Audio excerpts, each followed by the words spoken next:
काजू पण टाकतात, पण काजू नाहीत माझ्याकडं आता, जे आहे आता त्याच्यातच करायला.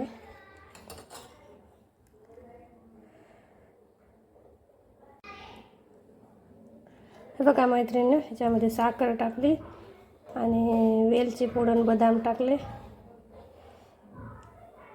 आता ह्याला थोडंसं शिजू द्यायचं. आता हे थोडंसं आळून आलं की साखर वितळून नंतर आळून येते. काय हे असे झालं.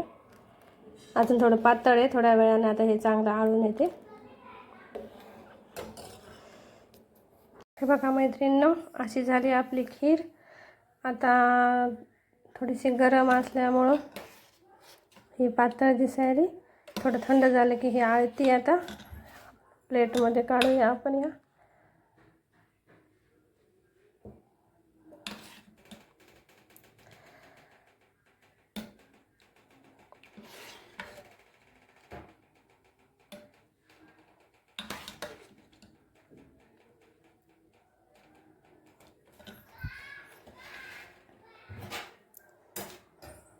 हे बघा मंडळी, अशी झाली आपली खीर. आता ही थोडं थंड झालं की अजून आळून येते. या मग खायला. थँक्यू.